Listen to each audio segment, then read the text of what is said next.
Frogman Friday.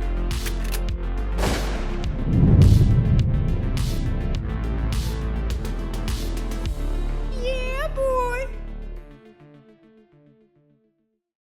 Presented by Transcend, the best peptide and hormone therapy. They put your health first so you can live more and worry less. Go to transcendcompany.com/Birdman to begin your wellness transformation today. Well, brother, it's amazing to have you here. And why I'm so excited about this is because this is the first time I've ever done a live interview where we're face to face. And this means a lot to me because you've helped so many people that I know, and you've helped me personally. And that's a massive thing, which we're going to get into with this show, of how much you've helped me. And you've done several other podcasts where the people that you've been on their show have told them that you are legitimately helping them and everybody else. So I'm super excited because I really want to dive deep into this, because there's a lot of questions that people I know have about psychedelic therapy, what this all means, how it doesn't really change the person to like alter them or where they're completely different. So I want to tap into a lot of stuff. But little backdrop here, you're a partner at Ambio Life Sciences, which was founded in 2021 in Tijuana, Mexico. It's a big change from Canada. Yeah, big change. and thanks for having me, man. Oh my It's thrilled gosh. to be here. This Really is, honored you set up to do this in person. yes, this is in a perfect setting too. Yeah. Considering I'm sober and we're doing it in a distillery. I'm sober, you're sober. I get people sober. It's perfect.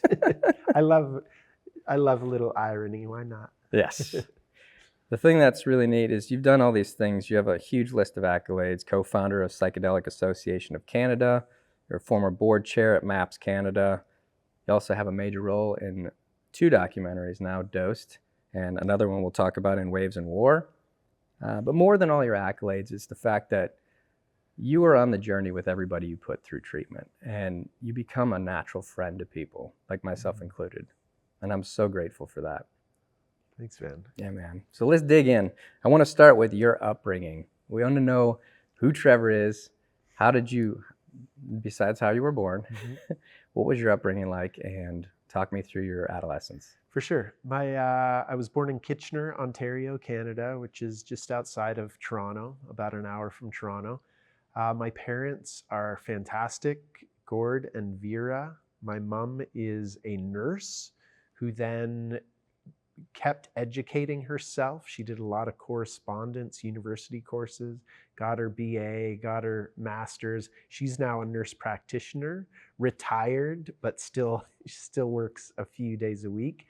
My father is a mechanic by trade and a mechanical genius. The guy can really fix anything. If he can't fix it, you're in trouble. And he ran his own business. He was a mechanic at a Ford dealership, a service manager at a Ford dealership up until my teens probably. And then he bought into his own business, KW Fuel Injection it was called. So they specialized in fuel injectors.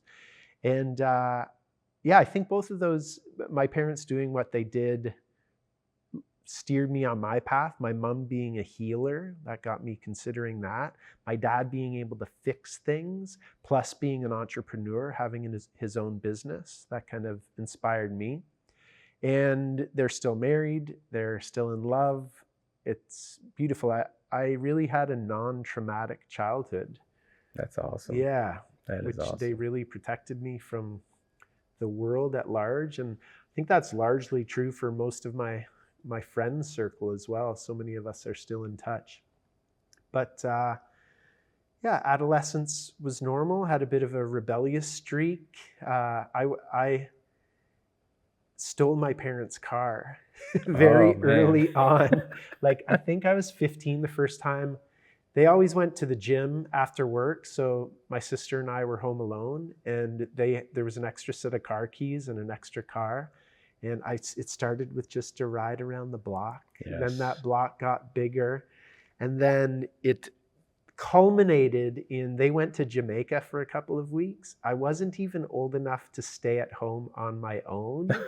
And I was worried that when they left, the car keys would vanish. So I had my own set of car keys made. Oh my gosh. And while they were away, I parked that car down the street from my friend's house that I was staying at, and we drove into school every day Come at on. 15 years old. And the first day we went in, I went into school. It was wagging my car keys around to my buddies, and a couple guys came up to me.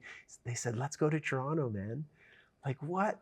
So 401 is known as one of the deadliest highways in North America. But I said, no. And I thought about it for a couple of seconds. I'm like, yeah, screw it, let's go. So that's the first time I ditched school. But me and 3 buddies drove to Toronto, went to the Eaton Centre, the big shopping mall there. And so I had a rebellious streak. I wouldn't even call it rebellious. I'd call it addicted to the thrill of doing something like that. And then that ended when one day, time went on, I was still taking the car for little joyrides when my parents were not home after work. And I did one of those, and I pulled in, and my buddy was in the car, and my dad was standing in the driveway. Oh my God. And my buddy Pete is like, let me out of here. Let me out of here. He takes off up the street. My dad, I pull in, my dad's standing right next to me. He's like, Trevor, I can't even deal with this right now. Get in the house. He had a business associate that was there doing something. And he came into the house. He said, Trevor, you're an idiot. I never thought I would call my own son an idiot, but it had been slushing, like it was kind of frozen rain that night, so the roads were slippery. Anyway, that was probably 15 and a half years old. I got caught there. Plus I had this set of keys, my own set of keys. That's for the incredible. car. It's one thing to take the car, but to get your own set made. I know.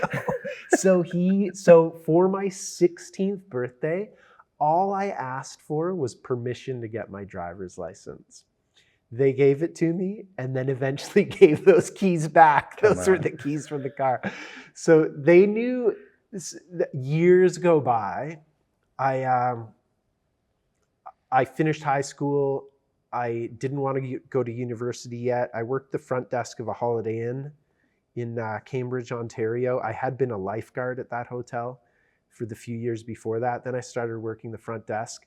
Then I moved to Whistler, BC, which we were just talking about. So I was a skier, so moved to the ski resort and started working at the Holiday Inn there. Okay. The first day I was at the Holiday Inn, I was training people because I already knew the system. So I became a front desk manager at that hotel at 19 years old, which being a front desk manager in a hotel in a resort town at 19, where you're able to swap free rooms for things. Like I had backdoor access to everything. I was getting free meals at these 5-star restaurants. I had a good buddy's older brother came out to visit us once again. I put him up at this hotel for a smoking deal. And he's hanging out for a couple days. He's like, Miller, you're like the godfather around here. What's going on? Anyway, I say that to say, eventually my parents came to visit in Whistler, and we're having a few cocktails or having a few laughs. And I finally told them about that trip to Toronto. They're like, you did what? They had no idea. Dude, it's so funny how it's so relatable. So same thing for me. When I was around 14, we had hockey practice at like 5 a.m. and it was 45 minutes away. So my mom, she's like picking me up or taking me there every morning, and she's so tired. And so one day she was letting me drive the car when we'd go out to this farm. And so one day it was so early, and she's like, oh my God, I can't do it today. And I was like, I can do it. You're not driving the car. You don't even have a license or a permit. I said, I can do it. All right, just stay on the road. And she just had the balls to let me do it. And I drove myself to hockey practice and proved something. And so then all of a sudden was she in the car with you? No. Really? She let me drive. She went back to sleep. No way. I mean, this would never happen. I can't even think about doing that. But I drove, and then became this thing where just give me an inch, I'm going to do a mile. And so on the way back, hey, you guys want to load your bags up in the car and I'll drive you home. And then it became this thing where we kept driving, and then we went into town. And of course, we're like, yeah, we're on this free adventure now. We're legitimately going to a coffee shop or whatever. We're not getting any trouble. But driving. And then when I finally called my dad, I said, hey, I need to go take my driver's ed test today to get my license. And he's like, what are you talking about? I was like, I need to go get my license. Like, you've been driving for a year. I thought you had it already. I was like, Dad, I'm 16. I'm just turned 16. He's like, are you telling me this whole time I've been letting you drive because your mother, oh my God. And I was like, sorry. That's wild. And when they show you that whole, like, I'm pissed at you, it's a different kind of meaning. Yeah. And just being like, all right, I'm upset. So yeah. I had, that's one of these we laugh about it now things. And another one of those for me was I think I was 18 or 19. I might have been 19 years old already, and you can drink at 19 in Canada.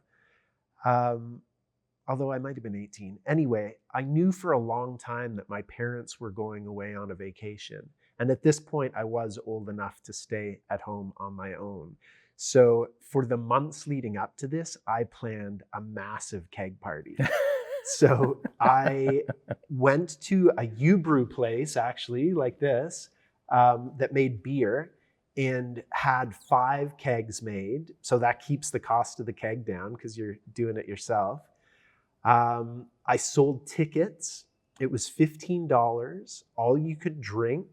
The ticket said Miller's first annual backyard barbecue bash, live band, $15, all you can drink, all you can eat. I got a whole bunch of massive bottles of liquor as well. you supplied food at your first party. Yeah, barbecue. You're amazing. Yeah, it was awesome. You're truly an entrepreneur. Yeah, it was awesome. So then it was huge. And my house was perfect for a party. You could stay out of the main house. And my dad built, as I was growing up, a 2-story garage. So the basement of the garage was perfect for a party. It was concrete. There was a pool there. There was a patio. So I could just funnel, like nothing could get broken. Yeah. I could just funnel everybody in there. So the party was incredible. I went around to all the neighbors ahead of time. Like, I'm smart. I said, look, I'm having a huge party. If you have any problems, call me. Don't call the cops. We'll be cool. Party almost went off without a hitch, except my sister's boyfriend at the time, he got all uppity. He called the cops to break it up. I'm like, dude, we did not need to do that. So when the cops came, a bit of chaos ensued. All the cops weren't too bad either. They were like, who do you want to keep? Who do you want to go? So we were splitting people up. Anyway, nothing got broke except this tooth is still chipped because some dude, Chief, he got in a fight with my buddy Pete, the same guy that was in the car with me in that earlier story. And I was smaller than Chief and retaliated, and Chief just punched me once. So my parents got home a few days later. I had a slightly black eye. I don't think they noticed the tooth for a while afterwards, but everything's cool. But my parents were like, something was up, but time went on. So then time goes on for, I think, at least a couple of months. And I'm in Grand Bend, which is a resort town on Lake Huron, for a long weekend. And we're staying at a little hotel, and I wake up one morning and there's a note on the door that says, Trevor, call home. So I called home. My sister answered the phone. I have one sister. She's a couple years younger than me. She goes, I don't know what's up, but they're pissed and they want you home. And I knew immediately they found out about the party somehow. So my dad was cleaning up around the pool, found a freaking ticket stub. Miller's first annual backyard barbecue bash live band. So he went to the next door neighbor, and the next door neighbor did not want to rat on me at all. But eventually my dad kept pushing and got some details. So another thing we laugh about now, but I cleared $700 for that party. That was a lot for a That's amazing. Kid. Yeah. I mean, I never thought growing up, like I had a couple parties when my dad would go out of town or whatnot, but I never thought about charging a cover and actually making a profit off of it, which is awesome. Yeah. The same thing. I had to tell just our local neighbors, like, we're having a little party, we're going to keep it intact. And one of them, they were so protective. They said, all right, well, if you're doing this, then we're going to come and enjoy. So they actually sat in the backyard on the swing set that was in their yard. And all of a sudden I look, and half of my friends are hanging out with them and they're drinking beer. And I'm like, Wow. okay, we're gonna be all right. And cops didn't come. But that's amazing, man. Yeah. So I've always had an anti-authoritarian streak for sure. I don't like rules that don't suit me. I hear it, I'm man. happy to break them if they don't suit me. That's the spirit of base jumping. It's the same Oh yeah, thing. right? Yeah. Most of the places, in order to get access, you have to make access. Yeah. So they don't quite look at that in the good limelight, especially with the authorities. Yeah. But there's some thrill and fun in that. Yeah. So walking me through this, you had this awesome childhood. It sounds like you had a lot of fun during your childhood. Yeah, absolutely. And then you go into, we were talking, I didn't know that you were on a cruise. Yeah. Talk about that. So I moved to Whistler in 96. I was 19 years old. I lived and worked there for 3 years, moved to Vancouver, worked at a hotel there, opened the Hilton in Richmond there. Eventually got a job working software. This was April of 2001. I was kind of jealous of the .com people that were making all this money off technology and wanted in on that. So I got into technology when everybody was getting out, which was April 2001 was .bomb. The market just collapsed. So I got in selling websites and software when nobody wanted to touch websites or software for a little while there. But I learned a lot, kept at it, had some success. And then eventually didn't like what I was doing, wanted to shift. And cruise ships came about because when I moved to BC, the reason I moved to BC was I had a girlfriend who was a dancer. We had dated for 3 years, but she went for an audition to work for Carnival Cruise Lines and got the job. So she says, I'm out of here in 3 weeks. And I'm like, all right, I'm finally moving to BC. So that's when I pulled the plug and moved to Whistler. And she had that job. We stayed good friends. We're still friends. And she said, you would be great at this. You need to look at working on cruise ships. So that kind of planted the bug. And then I had another buddy who he went to the high school down the road. He also moved to Whistler around the time I did. He eventually got a job on ships. And he too said, Trevor, you'd be really good at this. You should look at working on ships one day. So after working this software sales job for a while, I had nothing else going on. I had no relationship that was popping. And I reached out to him and I said, hey, can you get me an interview? So I got an interview with him, or with the company he worked for, which is Holland America Line. And I interviewed for cruise staff, which is the lowest rung on the entertainment department ladder. It was basically playing Pictionary for a living. Wow. And no money. It was like $50 a day. Of course, you had a lot of perks working on a cruise ship. Your food was taken care of, your room was taken care of, but it was $50 a day. And I took that job, but I said to myself and to my friends, I said, I will be a cruise director within a year. And everybody said that was impossible. I became a cruise director within 8 months. No way. Yeah. Huh. And that goes into, I think the reason for that is in my early 20s, as I said, I didn't go to university and started working at that hotel. And then I just never had a taste for post-secondary school. I was not a good student at all. But when I was probably 19 years old, I broke up with a girl, shattered my heart. I was in Whistler. I was probably 20, 21 by then, actually. We were about to go on a vacation and she broke up with me. And I had these 4 days off for this vacation. I decided to drive to Calgary to visit my favorite uncle. And we went out for a beer. I was lamenting. And he said, Trevor, you worry too much. I've got a book for you. So when we got home that night, he gave me the book, How to Stop Worrying and Start Living by Dale Carnegie. And I read the first chapter of that book and the weight of the world lifted off me. Wow. And it completely shifted my perspective. And it taught me in a way that,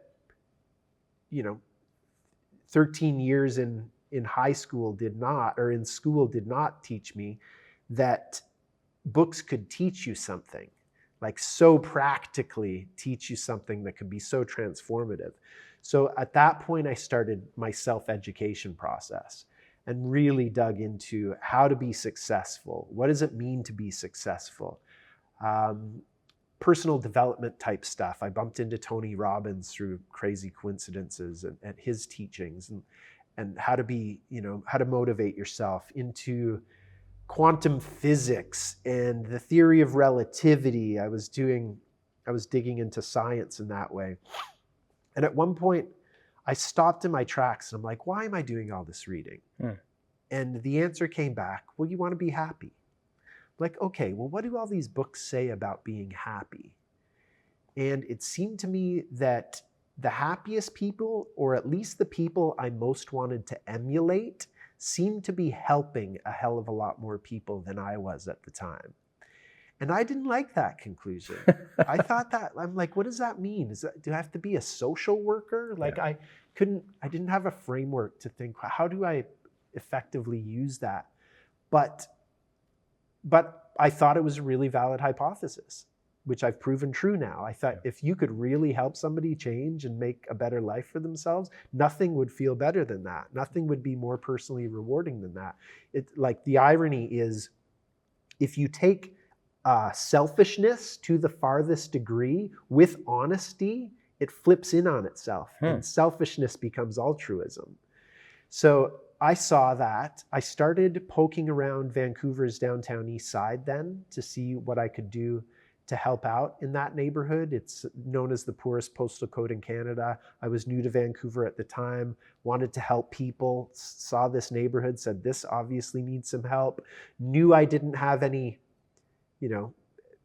papered skills that might help down there, but thought that might be an asset. Maybe I would see things through fresh eyes, which proved to be true in the end. But through all that reading, I bumped into things like Think and Grow Rich and the science of getting rich and law of attraction type stuff, although neither of those books describe it that way.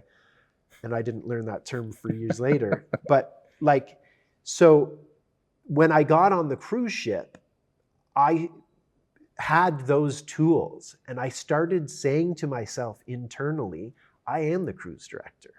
I am the cruise director. And I just immediately put myself in that position, kind of acted that way. And, I wasn't an asshole, but, it kind of the opposite, like being as friendly, shaping people's perceptions of me so that when that contract finished, which was 4 months long, I was immediately promoted to assistant cruise director. Then with the law of attraction, synchronicities can kick in, weird things can happen. So the cruise ship I was supposed to go on for my next contract, my buddy Mikey, who got me the job originally, he said, hey, my assistant cruise director can't come. Can you step in? So I jumped over to his ship instead, which thank God I did, because if I had gone to the other ship, they would have found out I didn't know jack shit about being an assistant cruise director. So Mikey was able to hold my hand. Okay. And then, as fate would have it, his grandmother died, and he needed to go to Scotland for the funeral. And I stepped up as cruise director for the couple of weeks that he was gone. And I did an okay job, I guess, because the hotel manager and captain came up to me afterwards or during and said, hey, the guy who's scheduled to come on as a cruise director is a real dick. We don't like him. Mikey's contract is up. Would you mind staying on for another few months as cruise director? Wow. So became cruise director within 8 months. That's unbelievable. Yeah. And then that's a gig, man. Yeah? Yeah. Like the head of the entertainment department on one of those giant ships. It was my job to drink with passengers, to entertain, to manage the 150 people in the entertainment department. 50 of those were dancers, like my very first day on a cruise ship, I went in, they put you straight to work, running activities and stuff, whatever, you just get into the rhythm. And then they said, all right, go have dinner, put your suit on, meet me back here. I met the guy back there. He said, all right, let's go to the officer's bar. What did he call it? I think he called it the OB, the officer's bar.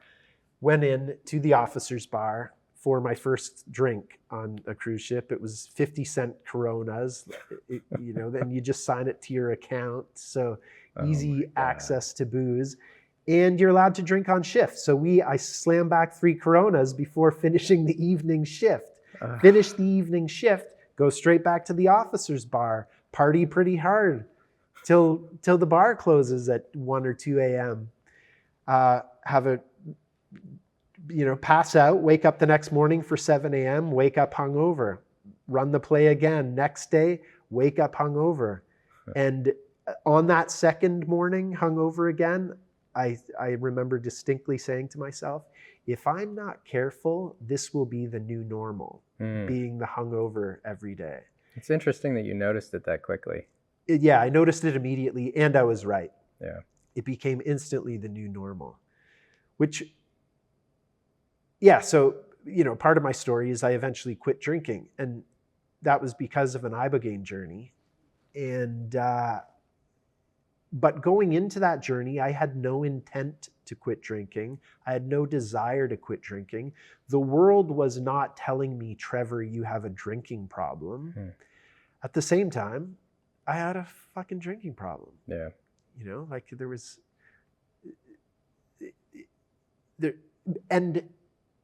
and compared to the average person, maybe I didn't have a drinking problem, because we all have a drinking problem. It's like nobody was an alcoholic on the cruise ship because everybody was an alcoholic. Sure. I think the bar in society right now is set to drinking problem. 100%. Yeah. It was the same thing in the military community. It's for sure. all we do. We go out and everybody's going to have a beer in their hand at a minimum. And it's the culture. And that's a huge problem because we don't understand the real ramifications. But it takes us a lot longer to notice that we have a problem, because we have to take lulls where we go and train, and you're out in the middle of the desert. So there's no drinking and you're just sober. Then you come back and so amazing that you got that insight though on yourself right away that this is going to become a problem, and it did. And we relate so well because I also had a drinking problem. Yeah. So admitting it is the first step. Yeah. And so talk to me about, Ibogaine has truly helped you. I want to walk into this. When did Ibogaine come into your life? Walk us through that process. Yeah, so I hung out when I first moved to Vancouver. I had some experience with psychedelics in my life, just in a recreational basis. I didn't even know there was a therapeutic potential to psychedelics when I was first exposed to them.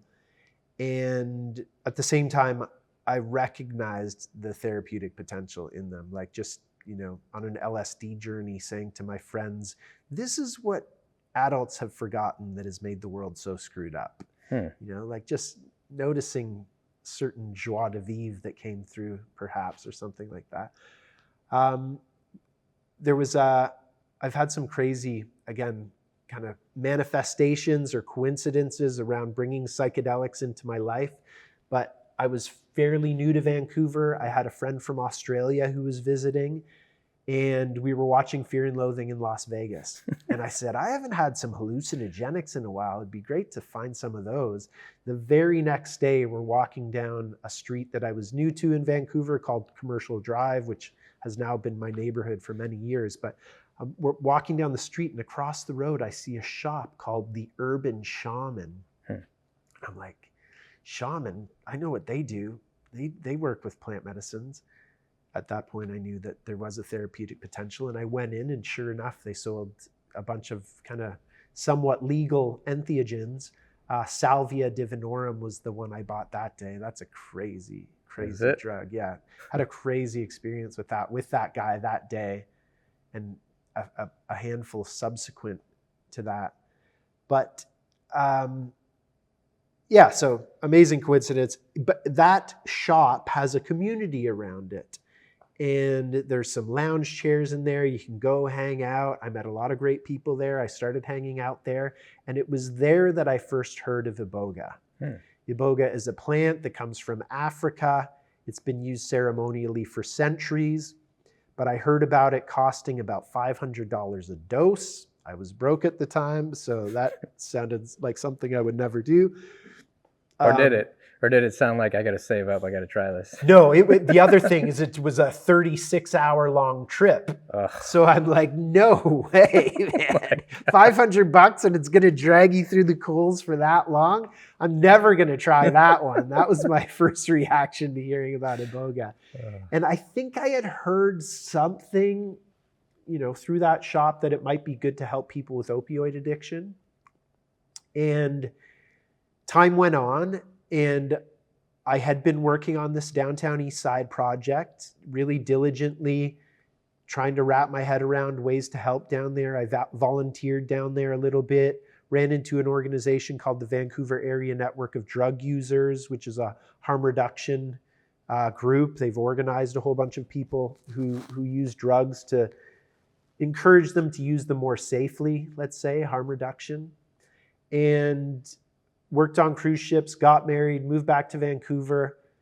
And this was 2009. I'm like, I'm going to take up my downtown East Side project again. So started going down there again and had a meeting with the woman who started the Vancouver Area Network of Drug Users, and just basically said through that she graciously took the meeting. We sat down, we talked for like 3 hours. It was amazing. But I was basically saying, look, I have a passion for this place. I want to find a way to help somehow. And we couldn't really think of anything. But the whole time I was speaking to her, there was a binder on the wall behind her that said Ibogaine on it. And I said, what about Ibogaine? She said, actually, I have people calling me for that all the time.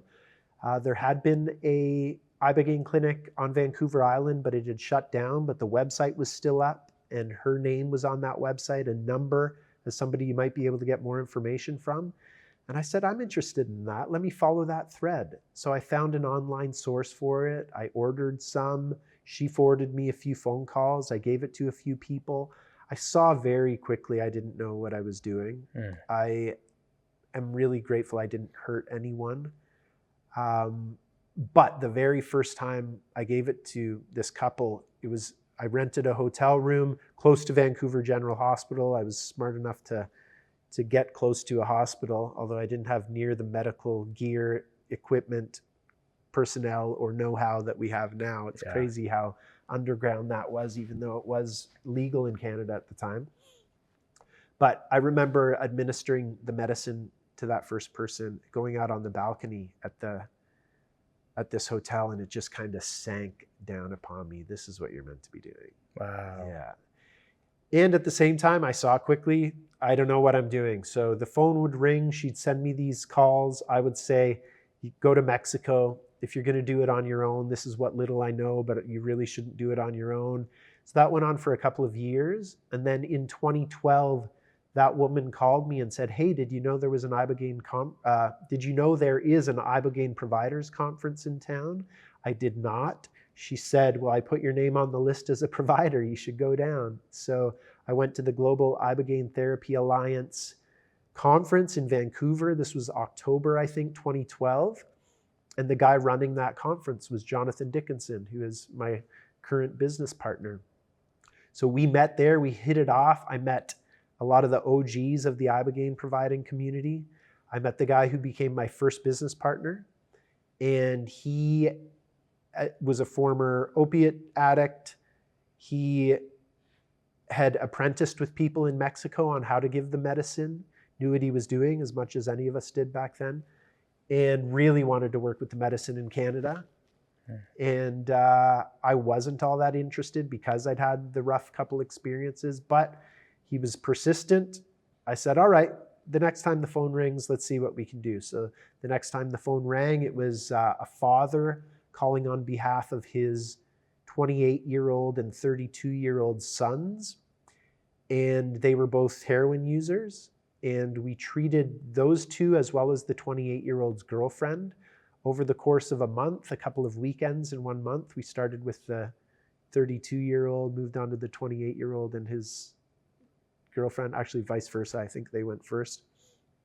And it went really well. It was a lot of fun. It was a wild experience and powerful. And we just kind of looked at each other, me and this guy, and said, there's obviously a need for this in Vancouver. Let's see what we can do to set up. So at that point, my now ex-wife, but then not ex-wife. My wife was a singer on cruise ships, and she took another contract to go work on ships again. So I didn't need to house her. So I said, instead, why don't we'll rent a place specifically to give Ibogaine to people. We'll go to White Rock. It's about an hour outside of Vancouver, so we're not that close to the downtown core and the source of drugs if anybody wanted to run away on us. Yeah. We rented a brand new 3-bedroom townhome. We used the master bedroom as the treatment room. Gareth and I each took a room, and we started treating people. And there was a lot of word of mouth referrals right away. We became friends, and I'm still a friend with Dr. Gabor Mate, a Canadian addiction doctor, downtown East Side doctor, trauma-informed guy, incredible human being. And he very quickly said, what can I do to help you guys? And I said, we need a doctor. And he said, well, I'm retired now. I don't have a license, but let me see what I can do. So he found the doctor that worked with us for 3 years.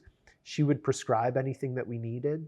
So when somebody's using opioids, you don't want them to go into withdrawal, nor do you want to rush into giving them Ibogaine. So she would prescribe copious amounts. She'd always joke palliative care amounts of morphine for us to stabilize people. She introduced us to a pharmacy that was open to the work we were doing. Amazing compounding pharmacy. And we just started treating people. We started with a 7-day program, mostly for opioid use disorder. Then we realized we really should be keeping people 10 days. So we shifted to that. We would do one person at a time. For that first 2 years, we did one person at a time through that place, and then graduated to a bigger place where we could take 3 people at a time. So we'd bring 3 people in at a time for a 10-day program. And yeah, it was pretty amazing. It was really like, that's where we learned so much about the philosophy of Ibogaine, a lot of trial and error on the best way to treat people. As Ibogaine is becoming more mainstreamed, or is there's an attempt to do that and bring it here stateside. That's why I'm in Texas right now, to throw my support behind the Texas Ibogaine initiative. I think that's one of the key things I'm passionate about, is let's make sure people aren't trying to reinvent the wheel. Really want to make sure, me, my business partners are at the table to just keep the end in mind and keep all of our, now combined almost 45 years of wisdom between the 3 of us, way more than that if you count the rest of our staff. So it's, I think there's some kind of newcomers to the Ibogaine scene that have been taught protocols by other people that really don't understand the philosophy, from what I can see. And we understand the philosophy because we had to figure out the philosophy and techniques along the way. I want to go back real quick to that, the initial, the brothers and the girlfriend. Yeah. Did you see the change within that with Ibogaine immediately with them? Yeah. So the first few times I gave it to people, one of those guys was, I think he was on methadone or something, which, now we know you don't give people Ibogaine when they're on methadone. You need at least 10 days off of methadone for various reasons. So the first couple times I gave it to people, it really didn't work the way I had been told Ibogaine works for opioid use disorder. And I was doing a whole bunch of things wrong, including not giving enough medicine. So once I saw it with my own eyes, like, when you go into opioid withdrawal, it's basically, once you take opioids for 2 weeks, 3 weeks, a month in a row, your body's own pain-killing system basically shuts down. You can't produce your own endogenous endorphins. And there's a certain pain from just sitting here. Gravity is putting a pressure on your body that your own endogenous painkillers are taking care of right now. When you use an opioid for an extended period of time, that system shuts down to a small or large degree. And then if you stop taking the external opioid, you go into this painful withdrawal. Interesting. And that's why it's really not a moral failing if somebody's addicted to opioids and can't stop. It is when I stop, I am in dire physical pain and sickness that I know all I would have to do is take an opioid to help end that dire pain. So it's incredibly hard to stop opioids. They're a very sticky substance. But Ibogaine, you wait until somebody is just in a little bit of withdrawals, meaning the cell receptors are calling out for something, and you give them Ibogaine, and within about 45 minutes, those withdrawals disappear. That's crazy. And to a large degree, they don't come back. There might be some booster doses a couple days later just to make sure we got it done. But for the most part, virtually overnight, somebody's opioid use disorder disappears.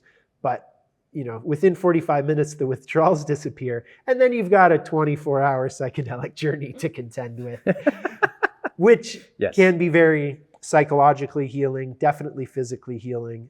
But and then just to see it firsthand, it still doesn't get old. It's incredible. It's, if a miracle is something outside the realm of the ordinary and what you thought possible taking place, for somebody who doesn't understand Ibogaine or know about it, but does know about how horrible opioid use disorder is, to see Ibogaine on top, it looks like a miracle.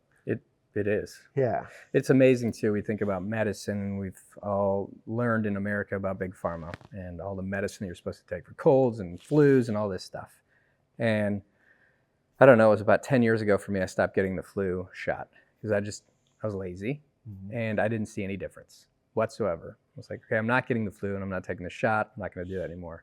And I met my girlfriend, who's now my wife, and she was completely against taking medicine. And I never learned about another type of medicine. So finding out that plant medicine, which was used thousands of years ago, and this is how we all started, and now we're starting to come back to it, and then you're leading the charge on bringing this to the forefront.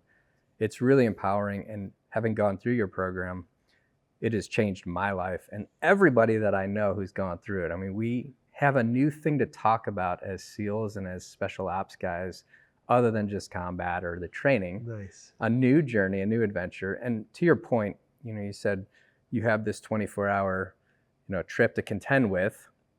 It's a massive journey, but 24 hours is nothing compared to staying sick and being dependent on an opioid for years and years and years. Yeah. So this is amazing. I want to go back to one thing, because we watched the movie Dose. I've watched the movie Dose probably 10 times.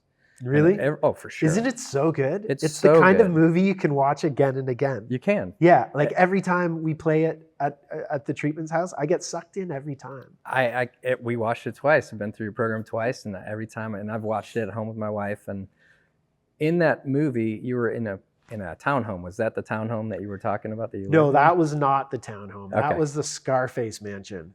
Yeah, that was a West Vancouver home that we rented. That was like $5,000 a month for that place. The landlord knew what we were doing, which was sweet. It's good when we can have arrangements like that. Yeah. Which I didn't always have, but all of our houses in Tijuana, thankfully, the landlords know what we're doing as well and want us there for that reason.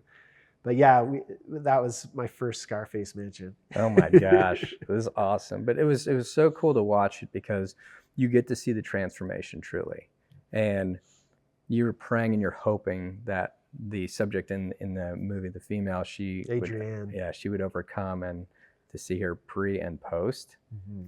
And what's so special about what you do is it's not just you administer medicine and everything works itself out. You are fully engaged. You have to spend, there's a lot of effort that you all put into making sure that the entire setting is where it needs to be, that they have time for space. I don't want to talk about this because we want to get into my journey with you guys. When you show up to Ambio, I kind of had this idea, and of course I had teammates that are terrible salesmen. So they tell me things that they know, and I'm like, based off of all your guys' observations, I'm not at all interested in going. And then my buddy, he said two things, because I was worried about when starting to do this journey. Number one, am I going to get addicted to stuff? Because I know that's my personality. Yeah. And he's like, Ibogaine's anti-addictive. And I was like, that's incredible. Secondly, I'm a Christian and I want to keep my faith strong. Is it going to try to change that? And as I was asking this question, my buddy, he started talking and I wasn't even listening to him, because I'm like, if my faith isn't strong enough, then I didn't have faith at all. So Amen. Yeah. That's I wish people could get that. yeah, Like if you don't think you can get through something like this, which you have so much anecdotal evidence is helpful in healing, if you can't maintain the faith, then it's not faith. Yeah. You know, then your God's not worth praying to. right. Really? 100%. Yeah. 100%. Yeah. So we show up, and I remember getting to Mexico, getting to the house, and when we walk in, you greeted us along with your entire team. Everybody was up on the stairs. Yeah, that's our be our guest moment. Yeah. And you almost get nervous. You're like, whoa, this is a staff, this is a team. And everybody was super sweet, and you can see everybody was collective. And you have, a chef team there, you have a cleaning team there, you have your medical team there, and everybody was just smiles. And they knew, you could see in their faces that they knew our journey was about to begin and how excited they were for us. Mm-hmm. And that was super comforting right off the gate, because I was still nervous, right? I had messed with marijuana when I was a kid. It told me never to do it again because it was so frightening to me. And so going through this and doing research on it, I was like, well, this is a huge step up. But when I went through, I didn't feel that I had necessarily some trauma that I wanted to deal with. After going through the program, I realized I had so much trauma I had never dealt with. Wow. And so we go through our first night, and it was very interesting. The thing that was hilarious is my wife and I do sauna, and we do cold plunge. And when we go to the sauna out there, I was like, are we going into a kiln? And it was so hot in there, because that's when we had the bench seating. Yeah, the sweat lodge. Yeah, sweat lodge. And I was sitting up on the top of the suite, and I was sweating my face off, and we were chanting, and I was like, I might die. I legitimately might die. And after we got done with that, I felt so good, so refreshed. The cold air hit your face, and you're like, I haven't felt this good in a long time. Mm-hmm. And that was just the beginning. That wasn't even into it. The next day we wake up. The meals, I always tell people the meals are out of control. I'm sure everybody says that. It's crazy how good those chefs are. I remember you We saying, lucked because you out. sat there and ate with us, and you're like, this is how I get fat. Yeah. I put on 30 pounds in my first few months in Mexico because of that food that I sat down and ate all the time. Actually, the food at the house was probably added a bit to it, but it was the taco problem I developed living in Mexico. El Pastor tacos and me are very good friends. It was amazing. 3 square meals a day, 3 courses in those meals, and I don't think we ever ate the same thing twice. No, that's my common line when I sit down, is they keep coming up with new shit. Yeah. Like even now, like week after week, it's all different meals. It's amazing. Yeah. You always look forward to that. In fact, during the times that you fast, you really are sad, because you're like, I want that food. Yeah. But I remember getting ready for Ibogaine, and again, me going into this journey was, could I get better? Could I be better? And what I've learned over time is, when I say I felt amazing afterwards, it's because I had felt so bad for so long that feeling just normal again, I yearned for that so bad, and it gave me that. And when I went through Ibogaine that night, we did our intentions, and we set our intentions, and I was fully committed. I set my intentions so strong, and a lot of things that I wanted to deal with. The anxiety, I had depression. I've obviously had drinking problem in the past, and thank God I cut that out and didn't take it any further, because I could go full bore real quick. And then a lot of silly stuff that I've accomplished over the years. I went from being in any genre, I could be with any group and have fun, and everything would bounce off of me, and I was cool with everything, to where I wanted to hate everybody. And I was so angry, and I had jealousy issues, and I had rage, and I'm like, where did all this come from? That's not my normal. That's not who I am. I'm not this hardcore Navy SEAL that, there's painted the picture, and then they meet me and they're like, you must be the kid brother of the Navy SEAL. And I'm like, hey, shut up, man. But all of a sudden I developed these feelings I never once had, and I didn't know how to deal with them. And so when going into Ibogaine, I wanted to get rid of this. I don't want to live with stress, anxiety, depression. I don't want to live with rage and jealousy over something that's not even real. You know, I wanted to be better myself. And I remember we took the first dose and got really real. And everybody on your entire team was there for our blessing to start this, which was so cool. And then we went and laid in our beds, and we were listening to the wiki music, and we were, you know, doing the shaking of the maracas. Bweedy music. And as we're shaking the maracas, apparently everybody told me that I had basically just quit. And I was like, well, I don't remember anything about that because I was full send into it. And to walk through my process, it really, at first it showed me a lot of chaos. And what I would take off of that chaos later on as I sat with my thoughts and thought about it deeply was that I was creating all of this. But then it showed me some really bad chaos. And what I take away from that was that my life isn't that bad. And when you see something that's truly traumatic and really chaotic, it gives you a sense of you're not living that hard. Yeah. You're okay. That's something over the years I've really learned is Ibogaine can teach many ways. One of those ways is contrast. It shows you how bad things can be. Some people experience themselves murdering their whole family again and again, like crazy stuff. But afterwards, it's like, aren't you glad you're not there anymore? Yeah, actually, wow. Yeah. And then you just come to appreciate baseline consciousness and the gifts that regular life brings you.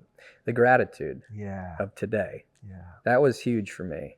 And it was a long journey. I remember it didn't let up. Even when the sun came up the next day, it didn't let up. It was still giving me information.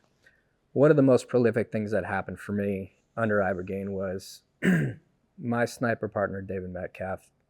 Unfortunately, he took his life. It was January 2nd, 2019, and I came unglued from that point. Because David wasn't just my teammate. We weren't just right-hand snipers together. He was my mentor. He was our platoon's mentor. He was the guy who was always there. He was squared away. He always had his shit together. And you never ever think about your mentor disappearing or ending his life. You always think that they're going to be there forever, so you can always confide in them. And then he was no longer there.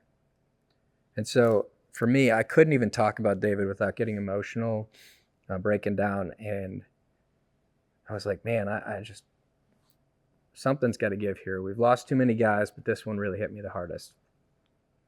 And I remember I was really nervous when I'd heard you can ask the medicine questions. I was like, how do I do that? I don't know what that means. And you don't know what that means truly until you get there. And I finally, over about a 2.5 hour period, I finally built up the confidence to, instead of let it take me where it wanted to take me, I asked the question, can I see David? And it immediately took me to this farm. And there was this old rusty truck sitting there. And there's a guy sitting in the driver's seat, with a ball cap and a beard. And I look in and I'm like, oh my gosh, is that David? Because he never wore a ball cap, rarely had a beard. And he looked at me and he smiled and he said, Bird, I'm good. Wow. And I remember crying there, but not in a sad sorrow way. It was more of just a release of just complete happiness. Like, he is good. He's not suffering anymore. Whatever he was dealing with that we truly don't know what was going on in his brain, he's not suffering there. And it was so powerful for me that I was like, oh my gosh, now I'm going to ask 1,000 questions. Now I really want to get deep with it. I don't care. I have no fear anymore towards it. It gave me myself back. And this is something that I will tell everybody, because there's a lot, people don't know enough about psychedelic therapy. They don't know anything about Ibogaine until they investigate, until they listen. And the biggest thing that I always say to people is, how long do you want to live not knowing how good you can be before taking the next step? And for me, I didn't realize how bad I was living internally. When I went through your program, what I got was the first time in my life I loved myself again. And I say, I used to say I loved myself again. And then I think about this and I say, well, I was a kid. I don't think you love yourself as a kid because you just don't think about that stuff. Then at a young age, I went into the SEAL teams. Now I have a mission to focus on something bigger than myself, so I'm not thinking about myself. Then I get out, and now I have to figure out business, so I'm working hard to do that, and then we start developing a wife and a family. I have never, ever given myself a chance. So for the first time, after going through Ambia, your program, I loved myself. Giving me that back, I could not be more grateful. It was amazing, absolutely amazing. And this is what people need to know about what you're doing this for thousands of people. Ever since I watched Dosed, and I look at your journey, 15 years now you've been doing this particular program. Yeah. And to see how many people you've helped. I wouldn't say this particular program, but getting towards this particular program. Yeah. Understood. But you said you were looking for meaning and purpose. Mm-hmm. You have not only found it, but you are absolutely doing it on a global scale. And it's just getting started. So let's talk about that. You are making the biggest waves that I have heard of in the world, but in the United States, on bringing Ibogaine to a therapeutic measure for people with addiction, for trauma. And you were in Texas here for this bill. Talk to us about what is Texas trying to do to get Ibogaine's initiative here? Yeah, for sure. So for one, so far, I am on the periphery of a larger team. The real people pushing this forward, I think spearheading it, would be former Texas Governor Rick Perry and a man by the name of Brian Hubbard. They were both on Joe Rogan. I think the episode came out January 3rd. If you want to watch a powerful podcast, that is the one. Brian Hubbard has this gift of communication that is very rare. He uses zero filler words, no ums, no ahs, no you knows, no cliches. Incredible communicator. Anyway, he got into this because he's from Kentucky, and Kentucky and a bunch of states were awarded money when they sued opioid manufacturers for their role in the opioid crisis. They won. A lot of money is to be doled out over the next 18 years or so, and he was in charge of the Kentucky Commission to use that money. And he heard about Ibogaine and realized this is what we need to do. This is an actual answer rather than keeping people on an opioid replacement drug, which is not, it might be harm reduction, but it's not a cure. You're still, that's the common treatment for opioid use disorder. If you went to a doctor, said, I'm addicted to fentanyl, they would put you on Suboxone or methadone, which are just opioids that you take every single day. But because they're legally prescribed, they've got some safety mechanisms built into them. You take them every day, but you're still addicted to opioids. Sometimes if it's methadone, maybe even with Suboxone, you have to go to the clinic every day because you can't take these powerful drugs home with you. You just need to show up once every 24 hours. So he recognizes that that's not a real solution. That's keeping somebody handcuffed. That's somebody's soul in shackles still. So he heard about Ibogaine and really tried to make it happen in Kentucky, that there would be a public-private partnership using that opioid settlement money, finding companies that want to develop Ibogaine as a drug, using that public money to try and take Ibogaine through the clinical trial process, which is ultimately what it needs to be FDA approved and become a prescribed medicine here in the States or elsewhere. So that fell apart in Kentucky. It was kind of a shady thing that happened. He was fired one day after being issued a bunch of promises, but thankfully he kept going and partnered up with the Reed Foundation, who has sponsored him to continue on this mission. And the mission, I think, is most exciting right now, although there's a bunch of states. Arizona just passed a bill to do some Ibogaine research. Kirsten Sinema was behind that, or Kirsten Sinema. And in Texas, basically a bill. Do you have the number of the bill there? We should probably say. Yep. Bill number HB 3717. Yeah, so if you want to call your Texas legislature and say that you're in favor of this, but it essentially is the same thing, having a public-private partnership to try and develop Ibogaine as a FDA-approved drug here in the United States. And it's exciting. It's still got a long way to go. Hopefully everybody does vote in favor of that bill and it does get passed.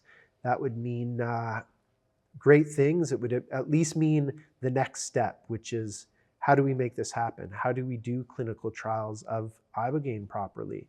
And that's really the conversation that I want to make sure Ambio is a part of, because this is not our first rodeo. Yeah. I literally went to my first rodeo in Houston on Friday night.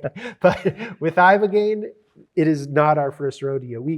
I feel like with what's happening with Ibogaine, I feel like stateside, I feel like there is a lot of people who have seen this incredible map of this incredible territory called Ibogaine, where you can do all this amazing and healing things. And then there are some people that have visited that territory a couple of times. They might have tried Ibogaine themselves and have a pretty good understanding of it. And they're very excited about this place as well.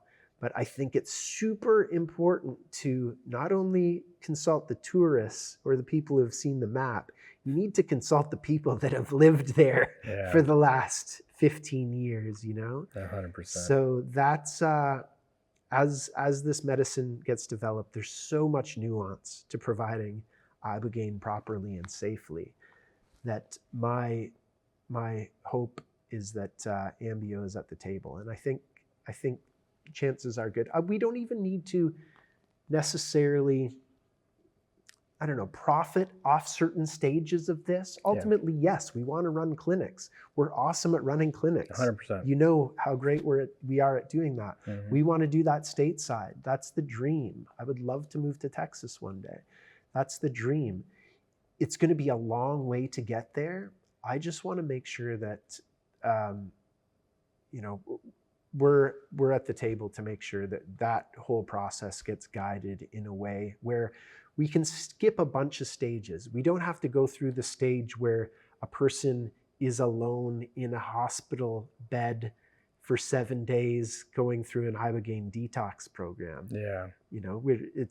We've been down these roads long enough to know what the end looks like. And I think that's what, around Texas, around what's happening in the States, let's just work with the end in mind. And we can tell you exactly what that end looks like in a way that we need to recognize that it's not just trying to fit this into a conventional Western medicine framework. Like, we work out of beautiful homes. Like, this is residential treatment facilities. Another factor that needs to be considered and perhaps worked around is placebo-controlled clinical trials. So it's kind of laughable to give somebody a psychedelic placebo. You're going to know within an hour whether or not you got the placebo or the psychedelic. 100%. Yeah. So there's a bunch of workarounds people have tried around that or are debating. I think the solution is to just do a large open label clinical trial. Everybody knows what they're getting. Yeah. This becomes especially an ethical concern when you talk about opioid use disorder. If you take Ibogaine, you're in just a little bit of withdrawals. You take Ibogaine, as I've said, those withdrawals will disappear. Could you imagine giving somebody who's just got a little bit of withdrawals a placebo? Those withdrawals just continue to get worse and worse and worse. 100%. So you very much know that you were given the placebo, and that becomes, dangerous. So there's a big ethical consideration there. So I think with the new administration, some of the things that are happening, that I think we should just have common sense conversations about how to do this properly. Around opioids, the opiate replacement drugs are an incredibly studied compound We have data on how Suboxone works, on how methadone works. So we can take those studies and compare them to an open label clinical trial of Ibogaine. And yeah, so these are the conversations that I think it's important to make sure that there's somebody that's really informed sitting at the table.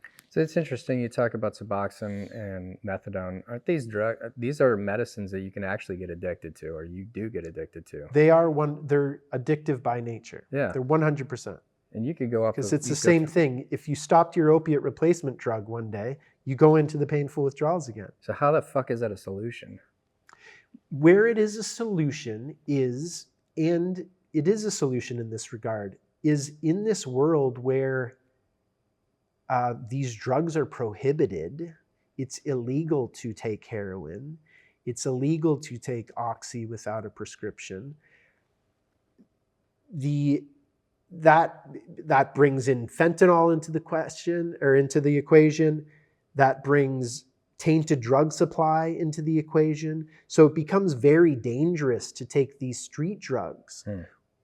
Whereas you can go to a pharmacy, get your methadone, get your Suboxone, you know exactly what you're getting, and you don't have that tainted drug supply problem. So it's a control. It helps. It's still liquid handcuffs, as one guy I worked with years ago said about methadone, but at least it takes kind of the Russian roulette aspect out of it for somebody who uses street drugs. So it is safer than street drugs, but you're still using an opioid every day, or else you'll go into withdrawals. And conveniently, pharmaceutical companies make billions off of you taking a substance like that daily. There it is. Yeah. Well, you know, there's so many different psychedelics out there, and I can't even tell you all of them. I don't know anything about most of them. For you, why Ibogaine? Why is that your primary? Well, for one, through the story I told earlier, it's the one that came on my radar as a way to potentially help that neighborhood, the downtown east side, where there was a high rate of drug use. So it was its anti-addictive properties that stood out for me. It also, I never intended or wanted to be an underground practitioner. And Ibogaine just had this weird legal standing in Canada for a while, where it was on the natural health products list. So natural health products should be things like vitamin C, ginkgo biloba, supplements that aren't potentially dangerous and can be sold over the counter. And Ibogaine, when they just made that natural health product scheme, they probably took a big spreadsheet of a whole bunch of products. Ibogaine happened to be on that. So it ended up as a natural health product. So I could legally use it in Canada. So that's what was very attractive to me. I never, as much as I'm a rebel, I try not to break any laws overtly that are going to get me in trouble. And if I'm going to provide a business providing a substance, that's an overt use of a substance. So I was able to legally use it. Plus, it's as people are starting to wake up, like Dr. Nolan Williams, who we did this study with Stanford University with, we were the site for the Stanford study on Ibogaine. It was our protocols that were used. Stanford had no say in what we were doing. It was completely an observational study. They could not have any say in what we were doing because it was an observational study. So that Stanford study was just a study of what Ambio was doing. And after that, when the results are incredible, PTSD, depression, anxiety, disability scores all went from almost off the charts down to next to nothing after just one dose of Ibogaine. The first paper for that has been published in the journal Nature Medicine. And the doctor in charge of that, after seeing this and studying it, he calls Ibogaine the most sophisticated molecule he's ever seen. Wow.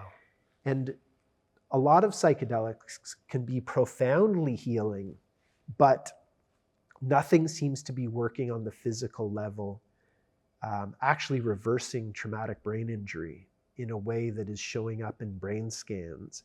actually reversing the damage caused by opioid use disorder. The word reset comes up a lot. Mm-hmm. I don't know if that is technically what's happening. I don't know if it's a reset, but it sure looks like that. It does seem to be, you know, getting somebody's nervous system, physical system, emotional, psychological system, giving it a reset. I like the metaphor of an Etch-a-Sketch, if you remember that. Oh yeah. That toy, it's like it's shaking you up like that so that you're kind of free. I say all the time that these medicines, I don't think they're bringing you a missing piece of the puzzle.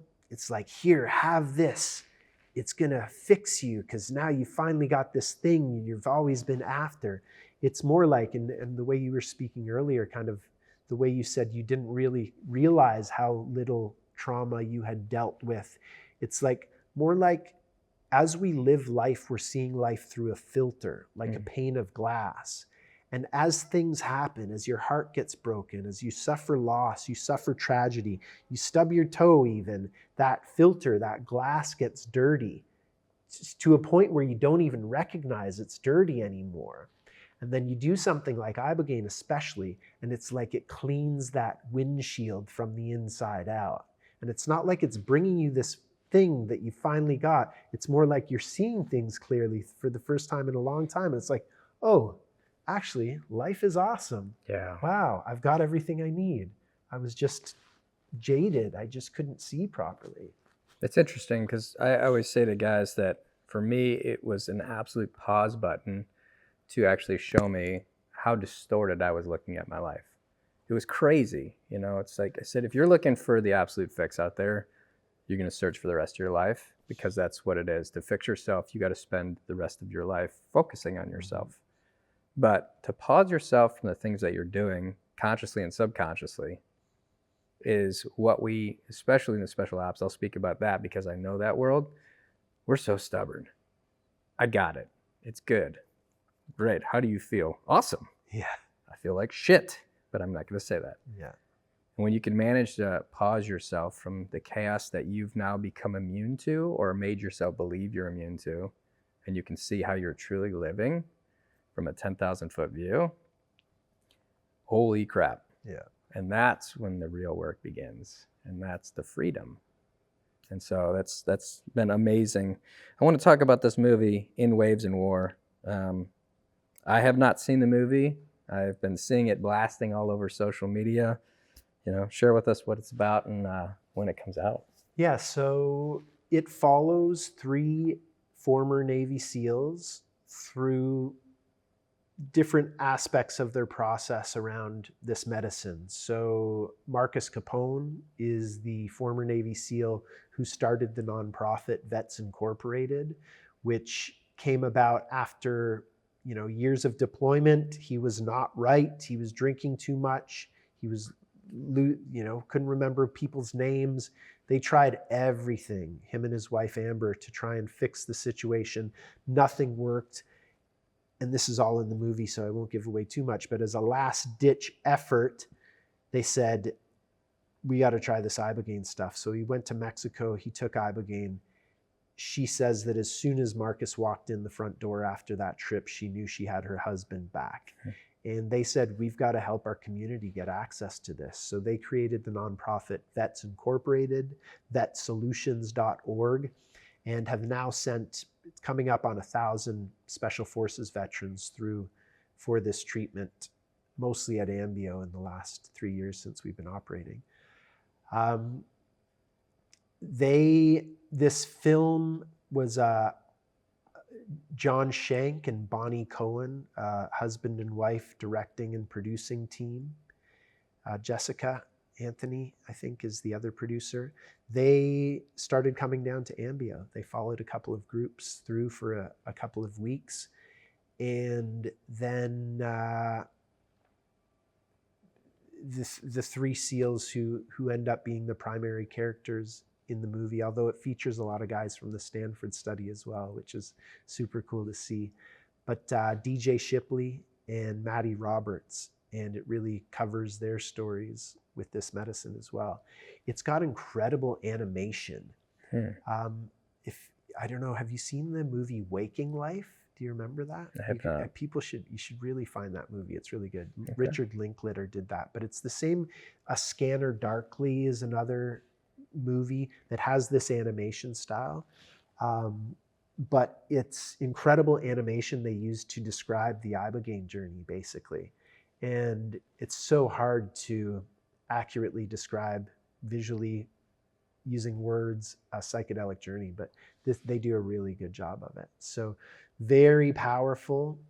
Like you said, it's called In Waves and War, which is a quote from the Odyssey, Odysseus, talking about how he's seen so much in waves and war. And it's going to be a game changer. It's going to bring a lot of attention to the power of this medicine. It does feature Ambio, although it's really not a story about us. It's a story about these three guys. And it should be streaming hopefully by the end of the summer. I'm in Texas right now because they showed this movie to some of the legislators at the Capitol in Austin. Good. So I just came in to see the movie again and meet anybody that I might be able to answer any questions they might have about the process. And yeah, I'll do John and Bonnie a favor and just share some of the dates. So, except I don't have my glasses on. Gasparilla Film Festival in Tampa Bay on Sunday, March 30th. Sebastopol Film Festival in Sebastopol, California, Friday, March 28th. And San Francisco International Film Festival is playing it on Sunday, April 27th. So those would be good opportunities to see it on a big screen, but hopefully it hits one of the major streaming services soon. That'll be the game changer. What's exciting about this is, a huge shout out to them for putting this film together and getting it out there mainstream so that people can understand more about what this medicine's potential is, or what it's doing.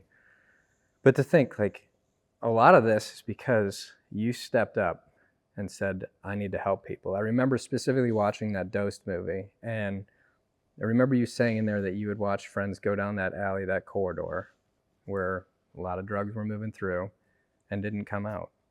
And you had this huge want to help stop that from happening, watching your friends pass or go down there and get addicted. And you'd not taken that initiative, we would not have this. And thousands of special ops guys had not been able to have the opportunity to heal themselves post-service, post-combat. That's because of you, man. That's a huge, huge, and I know you're a humble guy. You're like, wow, I got a huge team behind me. I don't like taking too much credit in that regard. But it's true. I've been through a lot of different treatments, not because I needed them all, but because I'm inquisitive. Like, hey, what does hyperbaric chamber therapy do for me? What does EMDR therapy do for me? What are all these things out here? Could I try it? What would it do for me? And what I find with most of these different scenarios is it doesn't physiologically change me much, even if I get the data. I don't feel any different. So if my paperwork says that I'm better, my blood levels say I'm looking really good, fantastic. But if I'm not feeling it, that's a problem. Going through your program was the first time that I physiologically came back feeling like, holy shit, this is huge. This is huge. And you want to reserve yourself from telling the entire world until you truly set, and I couldn't stop. I was like, I got to tell everybody who's on the fence or people were waiting for me to get back to understand what I went through. I'm like, before I even tell you anything, you need to sign up right now because they're going to get a huge waiting list. And now... Yeah, you've sent a lot of buddies now. Oh yeah, because it's true, it works. And so now you've, Sean Ryan podcast or Sean Ryan show, you've gone on you've had Joe Rogan, been mentioned several times in Rogan. And, at the point where you're getting to the popularity side where you're going to start getting a bigger waiting list. And so we have to help you expand what you're doing so that people don't necessarily need to wait, obviously not a 2-year waiting list, but I want you to get to that point to where we have to help you expand. And so before getting into any of this stuff here, I really want to tap into, as you expand, where do you see where do you see Ibogaine going in the next 20 years? Where would you like to see it go? Yeah, let me first comment on your last comments there. For me, it was, I was new to the city of Vancouver, and I drove through that neighborhood, the downtown east side, and I just had massive compassion for the people who use drugs, who are down and out down there. I had had a recreational drug use career, and I knew what a slippery slope that could be. So I knew that could have been me down there. So that was kind of the compassion I felt for that population.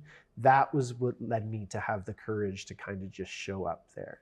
I think where I will give myself a bit of credit is sticking with that. Like, everybody said, why, what the fuck do you have to offer the downtown east side? You know, like, who do you think you are? And I had to wrestle with myself with all of that.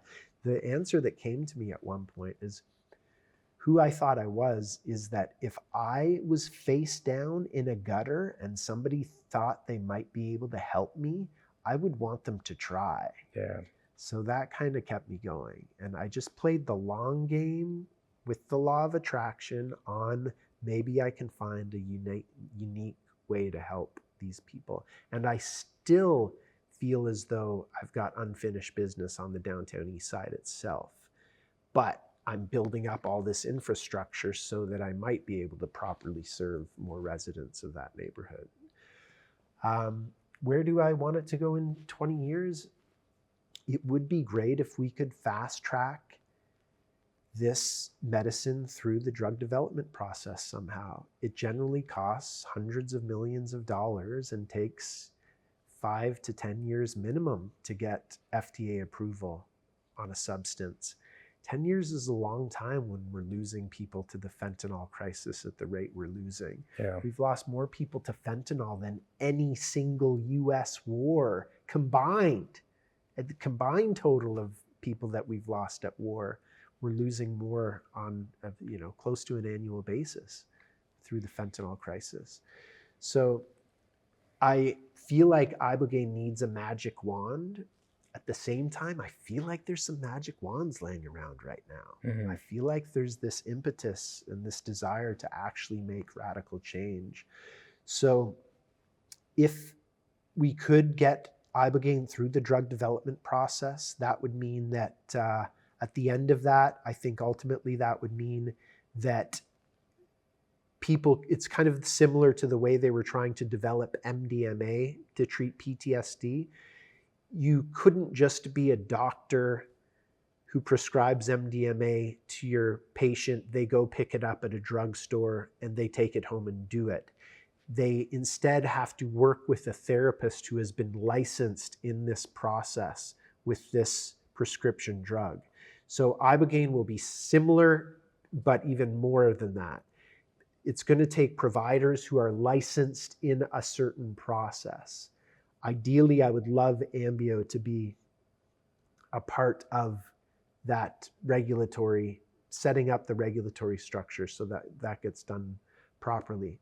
But then that wouldn't, once a drug is developed as a pharmaceutical, it wouldn't mean Ambio is the only clinic in town. It would mean any, entrepreneur or business owner or clinic owner that wants to provide Ibogaine would have a set of standards they need to adhere to, and then could start providing Ibogaine. And I used to always say, when I was creating the Psychedelic Association of Canada, we had a business association, and a bunch of people who were in Canada especially, and there were a whole bunch of publicly traded companies that popped up around psychedelics, and a lot of them were involved in this. And I used to say that we don't need to compete with each other. Right. There are 7 billion, 9 billion people that need healing on Earth. We should all be trying to collectively heal ourselves out of business. Yeah. Could you imagine that world? So I am better at sticking to that ethos sometimes than others. I still have a competitive streak in me for sure. But ultimately, that's how it should be. We need a lot of people trained providing really great Ibogaine therapy for different ailments, whether it's the traumatic brain injury indication, whether it's the opioid use disorder or other addictions. So 20 years, that's what I would love to see, is various clinics running throughout the States, throughout Canada. I'd love to get back to Canada, providing Ibogaine in a safe and effective manner, in a way that is ethically responsible, that considers the source of the medicine. That's another powerful relationship Ambio has, is my business partner, Jonathan Dickinson, has been granted the only export license for Iboga out of Gabon that's ever been issued. There used to be no export restrictions on Iboga. Then there's a sustainability issue. It was basically being poached. It takes a long time to grow this. And then they shut down all exports for about 5 years or more. And then Jonathan's been granted the one license, and it's Nagoya compliant. So Nagoya is a UN protocol that honors profit sharing and information sharing back to the indigenous cultures that use these sacred medicines or other medicines to avoid the biopiracy side of things. So 20 years, that will be very well considered, and we have ethical sources of the medicine as well. And I think there's always going to be a need to have clinics in places other than the States and Canada as well. We've done the math. It would probably cost 2 to 3 times as much to do what we're doing stateside compared to what we're doing in Mexico. And we're definitely,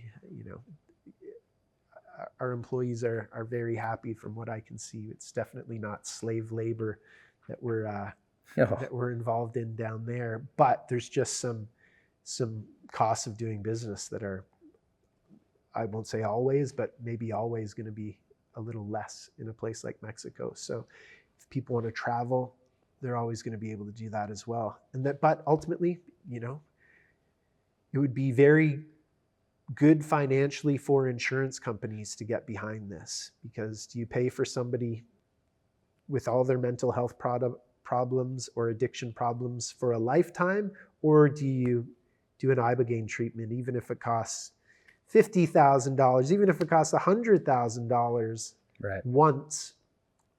It's cost effective in the long run. 100%. Yeah. Is Canada moving in the direction like America as far as the Texas bill? Are they starting to seek more of an open? So yeah, Ibogaine was on the natural health products list, and then when they realized their mistake, this was in 2017, they rescheduled it and they put it on the prescription drug list. Okay. So it's not illegal. It's not Schedule 1, the equivalent of Schedule 1 in Canada. It's on this prescription drug list. But because it has not gone through clinical trials, it's still not available as a prescription. So it's still in a no-go zone. But getting phase 2 clinical trials done, FDA-approved clinical trials, if those showed good results, then you could theoretically go to Health Canada through the Special Access Drug Program and perhaps get access to it that way, but that's just on a one-off basis for emergency situations. Ultimately, what it needs in Canada as well is FDA-approved clinical trials or Health Canada-approved clinical trials, which could then become FDA-approved clinical trials. We'll keep hoping for that. Hopefully America steps up and we can get it approved here to where it maybe fast tracks over there, or at least they follow suit. I want to get into you a little bit. I want to talk about your experience. You have done Ibogaine several times. Would you care to share any of your experiences? Because no better for a person who's done it to explain it. And I've tried to do my part of explaining it. You know the medicine much better than I do. To also introduce this to people, because I know a lot of guys ask me, and I don't want to be the face of talking or of discovery because I'm still new to it. Can you share what your experiences are like? Sure. So Ibogaine is known as oniric. Oniric means as related to dreams. So it's almost like a lucid dream type experience that a lot of people go through. There's a common theme. Common themes reappear. I've now heard thousands of people debrief on what their journey looks like. And a common theme is kind of seeing screens in front of you, almost like Minority Report sometimes, and you can move through them, you can expand upon them. People see a whole bunch of TV screens, different pictures. That's very common. Some aspect of that. They might see an old TV and things keep popping up on the old TV, like a barrage of images is very common. Sometimes related to a person's life, sometimes not related to a person's life. And not everybody gets visions. And I think this is super important for people to realize, is you don't need to have visions for Ibogaine to be effective for you. I have done the medicine 11 times now. I try and do it once a year because I'm working with it and I like to remember what it does for people. Also, there's a part of the Stanford study is they ran the brain scans through an AI algorithm that determines the age of the brain, and the brains on average got 1.37 years younger after taking Ibogaine. Oh my gosh. So what do I have? Like, I must have a 25-year-old brain or something. I don't know. No, but I feel benefit. It's always challenging taking this medicine, but I always feel benefit. I always sense an energetic benefit, and it kind of calms the inner voice. So I do try and do it once a year, and you don't have to do it once a year, that's for sure. But the first time I did it, I remember saying to everyone in the room that was sitting for me, I said, oh, I wish everybody could see this. I was being shown some grandiose visions of, the history of the planet and mankind, something like that. But the very next day, I couldn't remember jack shit of what I saw, what I was seeing when I saw that. Wow. So it's very much like dreams like that for a lot of people. Some dreams you remember, they stand out. Other dreams are gone almost the moment you wake up. So it can be similar to that. The one thing I do remember from that first journey is I was shown this giant ultraviolet pyramid. This is the one thing that sticks out from this, is this giant ultraviolet pyramid that I kind of panned over like a Michael Bay film, as if I was in a helicopter seeing this giant pyramid. And I was shown that this pyramid is what you are in reality, and it is immortal. And we as humanity, we think we have broken the capstone off of the top of that pyramid, and we are acting like we are broken. But the vision showed me that it is completely impossible to wreck this perfect immortal pyramid. So we just need to start waking up to the fact that, the fall from grace is all in our head, basically. Wow. Yeah, it was powerful. Wow. Yeah. So then that was kind of the one symbol that stuck with me after that Ibogaine journey, but I didn't really retain anything else. I think the most impactful Ibogaine journey for me was the time that I quit drinking. Okay. So I did the medicine with my friend Mark Howard, who runs Iboga Soul. He was featured in the Dosed movie as well. DosedMovie.com, if you want to check that movie out. It's still available. It's really good. Legend movie. Yeah. It's so good. Yeah. So I took it with Mark, and Mark has been trained in Africa by some Bwiti shaman, as it were. And they have a way of working which they call the soul journey, which is taking medicine and then guiding people through their questions, basically. He's had me write out 10 questions that I wanted to ask the medicine, and took me through this basically visualization exercise kind of thing while you're on this powerful medicine. The way he kicks it off is, I've got the blindfold on. He comes over and he starts tapping right here, kind of this third eye area.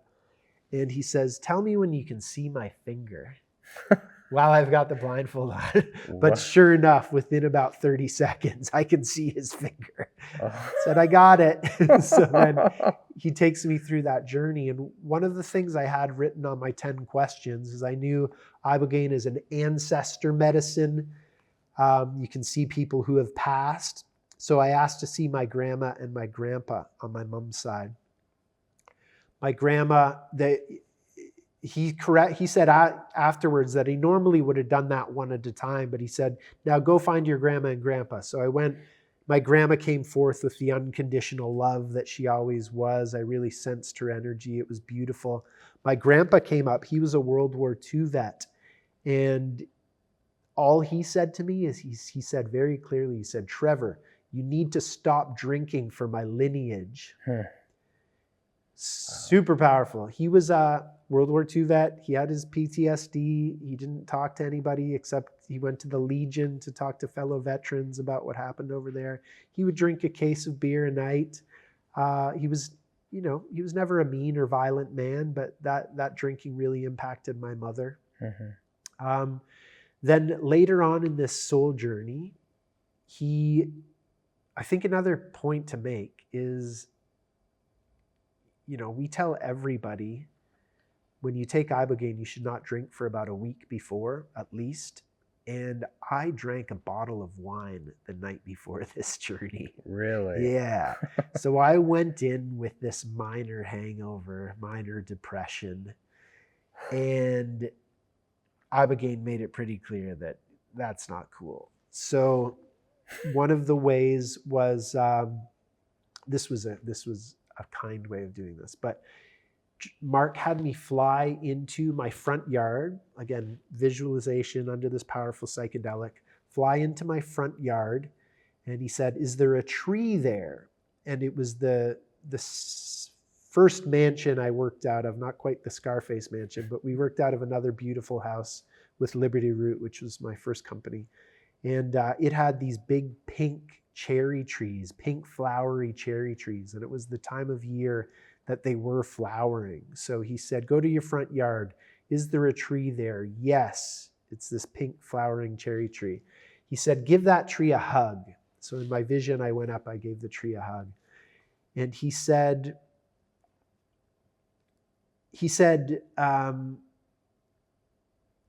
it was some question around negative tendencies and how to get them out of your life. And ask that tree how to get rid of these negative tendencies. And the tree answered, stop watering your weeds. And that spoke to me of alcohol. Wow. Maybe I wasn't hungover after the bottle of wine, but it was watering my depression, watering my procrastination, watering all my weeds. So I told Mark that in the moment. We laughed.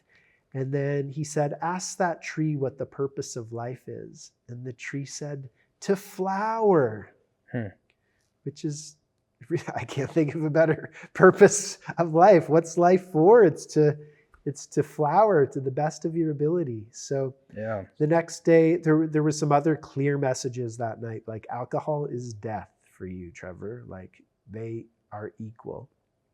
And well, that's powerful. Yeah. So the next day I said to Mark, I kind of recovered a bit. I went up, I started chatting with him. I said, yeah, all this shit came up around my drinking. Again, I had no intent or desire to stop drinking. And Mark had quit drinking years ago using Iboga. That's why he came to Iboga, his alcohol and cocaine problem. And he said, well, there's an argument to be made because of the nature of the work we've chosen that maybe we need to hold ourselves to a higher standard. And I'm like, yeah, I get that. I'm going to try not to drink. So a day went by. I'm driving back to my place in White Rock. I'm almost at home, and I had this incredible urge to go to the bar I always went to, sit at the bar, flirt with the bartender. And thankfully, I called Mark. And I said, Mark, I'm really feeling like I should do it. My habit is to go to this bar right now. And he said, well, you don't have to stop drinking forever, but at least tonight while this medicine's in your system. I said, you're right, thankfully. And I went home. I woke up the next day and all desire for booze had completely fallen away. And just became super easy. Like I always say that booze effortlessly and joyously fell away. Before that, if I had to be the designated driver or something, I'd be miserable. Yeah. I would rarely be the designated driver. I would be the drunk driver way more than I was the designated driver. Sure. I'd always squeeze a couple drinks in, you know? But after that, just effortlessly fell away. It was super easy. I went about 3.5 years without drinking at all. And then I started becoming open to it if it was a special occasion.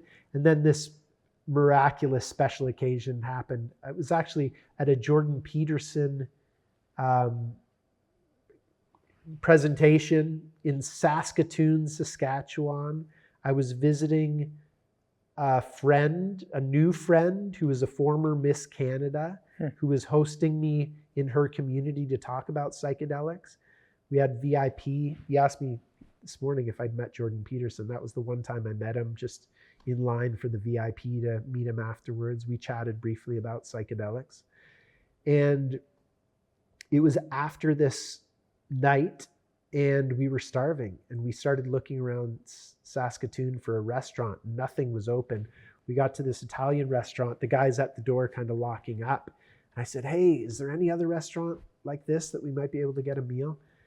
And he's like, no, probably not. He said, listen, you come in here, you eat whatever I feed you, I'll give you guys a meal. So now the owner / chef of this fantastic Italian restaurant is making us a 4-course meal. And he brought over a bottle of wine. And I'm like, here's my special occasion. I'm gonna have a glass of wine here. So I let it in for special occasions. They were few and far between for a while. Then I moved to Mexico next to a brew pub. Few too many special occasions. Sure. So I did another journey more than 2 years ago now, around Christmas time. My second journey down in Mexico. And it just made it super easy to draw the line in the sand again. And I'm confident I'll never go back. It's just, booze is such a false promise. It really is. Yeah. It is. It's poison. I mean, so It really is. basically Why what it is. That's why it's good on one hand. True. You know, but it's it just does make me, even just having one drink, I noticed I would feel this slight more depression the next day. Energetically just wasn't all there. Why do you wait a year in between sessions? I think it takes a lot of time and energy to do it. I've met some people who have not waited quite that long. I'm sure there's been a time where I didn't wait that long, for sure, actually, relatively recently. But this last time, like, Ibogaine takes a lot out of you. It asks a lot of you physically. Even the first couple of times I did it, it was a full week or 10 days before I really felt my energy completely return. I felt okay psychologically, but energetically, I was still dragging my feet for a while. This happened, I did it again probably a month ago now, and it was 14 days before I popped out again. But once I popped out, I feel incredible. But it's a lot. It's like, for a while there, I was doing some kind of a psychedelic session quarterly, like maybe a big dose of mushrooms therapeutically, blindfold on, headphones on. For a while, I felt like that was really good for me, but I don't know, eventually, I don't think you need it quite as much. You know, you get the message, you hang up the phone. Like, you should take the lessons that these medicines give you, integrate them into your life, live healthily, think properly, do my yoga every day, do my cold plunge, my sauna. Like, those are my fun maintenance things. That's my drug now, is when I say my drug is cold plunging. I found it, and at first I was like, there's no way I'm getting in that tub, because Navy SEALs and cold water, we don't mix anymore, right? Yeah. And they started understanding Wim Hof and this benefit. And I finally was like, all right, stop being a wimp and get in. And I got in. And I remember feeling this physicality, this energy. And I'm like, wow, this is sustained energy that was created without having to put anything inside my system. Totally. Amazing. Yeah. You know, I want to talk to you about your last journey. Was there a specific reason for you going through this last journey through Ibogaine? Well, I've been through a lot in the last year. Mm-hmm. We lost a baby. My lady Brianna and I, she carried the baby to full term. She was going through labor. Everything seemed to be going fine until the baby came out and never took his first breath.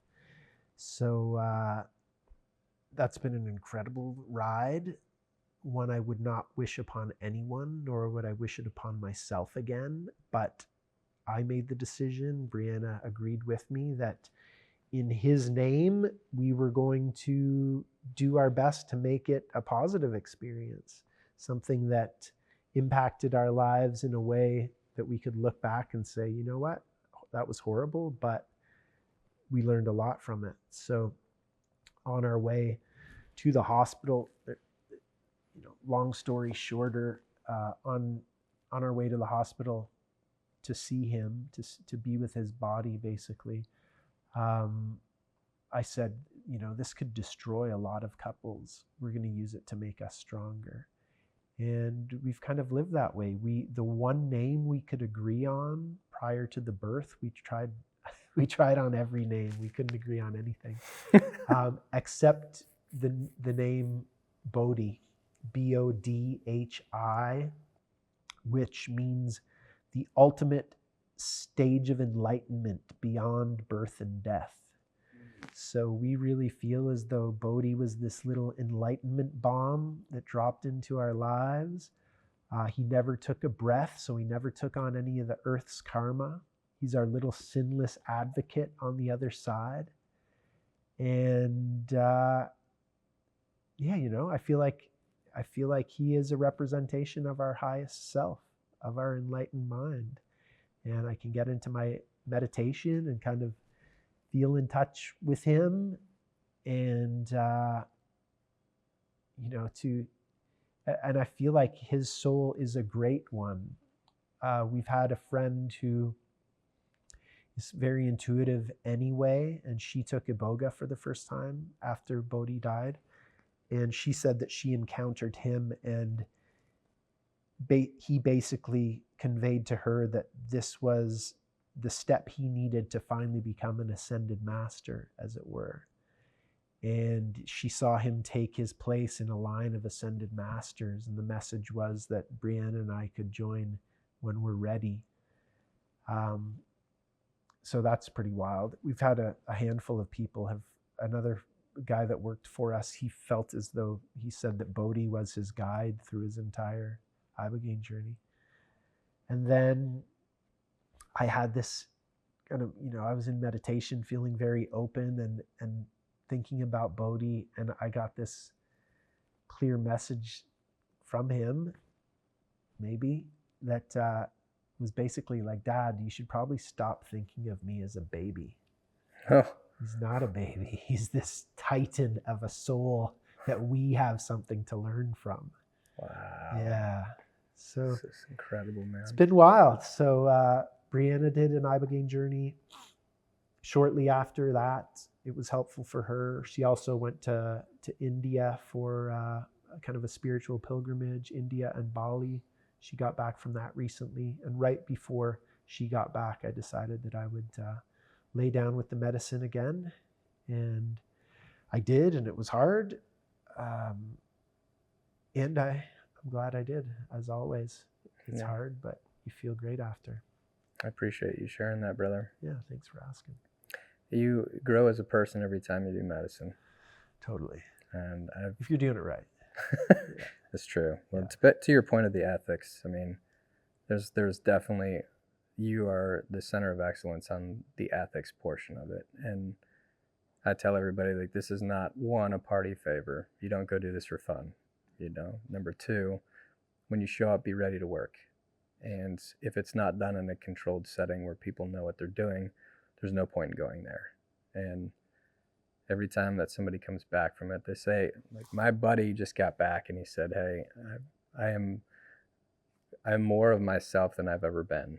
And I'm now yearning for finding more of myself. And I'm like, this is crazy. Every time I hear somebody talk about it, they can put it into words that I can't.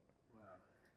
But the healing, it's not just for soldiers that have traumatic brain injury or post-traumatic stress. It's not just for people who've seen trauma. I mean, it is for everybody. It was put on this earth for a reason. Anybody that feels called, I think, for sure. And thank you for all the wondrous credit you give me. At the same time, it's whoever walks in that front door, they are doing all the work. And they have a big weight to bear in taking a medicine like this. Like I don't like sugarcoating it. It's not an easy experience, but it's worth it. And I always joke, I said to you earlier, I tell all of my new employees, there are no shamans at Ambio. You know, we don't have to have an ego around this medicine. The medicine does all the work. I think what I can take credit for is I know how to run a hotel well. You know, I know I'm an expert in customer service. I am a host among hosts, having been a cruise director. So that's, you know, I'm great at setting that up. Plus, I guess I had the courage to follow this path, and everything good has come out of that. You've done an exceptional job, brother. You are a model of excellence, though, and you are spearheading this with I would your like team. Ambio to at least be thought of that. I am but a meager human. Yes.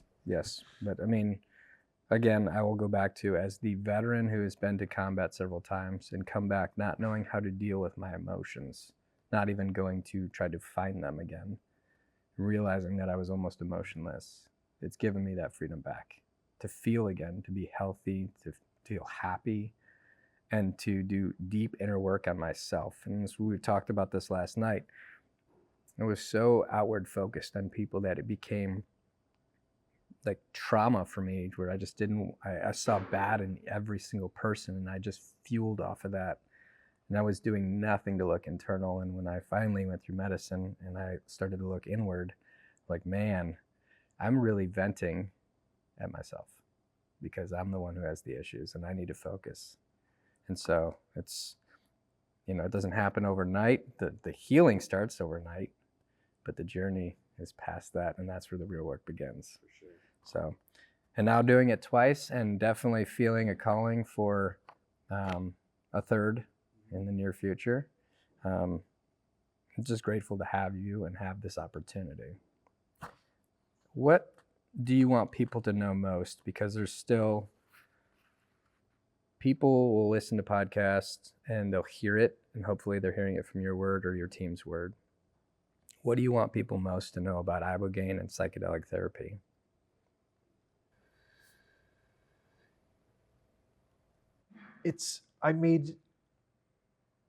People would call me back in the day when I was running Liberty Route, and they would say, sell me on Ibogaine.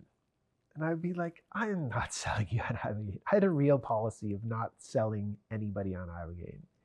I had people would say, I could go to Mexico and get a helicopter ride with my Ibogaine treatment. I'm like, if you want a helicopter ride, you should probably go to Mexico. I'm not running a resort. I'm running a safe place to take Ibogaine. And I think as we have expanded, as we're able to take more people, as years have gone by, I am way more bullish on this substance than I ever was. It keeps revealing itself in the most profound ways. It can better just about anybody's life. So you said this earlier, but it's not just for Special Forces veterans. We've had, we've even had veterans through who feel guilty for coming through because they're not a Special Forces veteran. And it's like, it's not even that. It's my friend, Dr. Gabor Mate, wrote a book called The Myth of Normal. And the title of that book indicates that the world is traumatized. This is probably not how normal is meant to be. Therefore, we all suffer trauma growing up in this civilization. Thank God for this, the amount of civilization we do have, because it could be far worse, but let's work towards getting it better.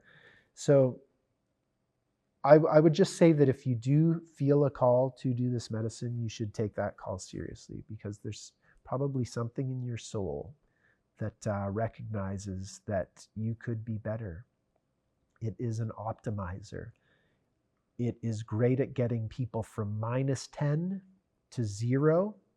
It's also really good at getting people from 0 to +10 and beyond. So we're in a golden age where this medicine is available in a safe way, in a comfortable way, with incredible food, surrounded by incredible people. And if you feel the call, you should probably, I call it the Iboga vortex. If you hear about Ibogaine or Iboga, you're at all interested, you're basically in that vortex, and it's eventually going to suck you through. So you can resist, or you can just give us a call or visit our website. Yeah. Well, you said, I think the most prolific thing I heard from you when we were getting ready to go through medicine is that you said this is the most benevolent medicine out there. And that was so powerful to me, because that's what you want medicine to be. And so if people are feeling the need to get in touch with you and to sign up, they go to ambio.life. That's right. And, definitely I suggest that everybody take a deep dive to the site, go check them out, crash their website. We have a new website coming within a few months too. We're developing it now. So yeah, it's one heck of a journey. As I said to you this morning again, I used to put a quote from James Michener in the first page of every journal I wrote, because this to me was the ultimate goal. The quote is, "The master in the art of living makes little distinction between his work and his play." And that was the goal I was striving for. And having stumbled upon this profoundly healing, benevolent, beneficent substance that actually delivers on its promise in the world of false promises, for most people, for the vast majority of people, it does have some kind of a healing impact. It's such an honor that I feel like my prayers were answered. Amen, brother. Well, amen, brother. It's an honor to have gone through, and it's an honor to know you. And thank you for keeping the path open for us so that we could receive this medicine. Thanks, Ryan. Love you, brother. Love you, brother. Yeah, man.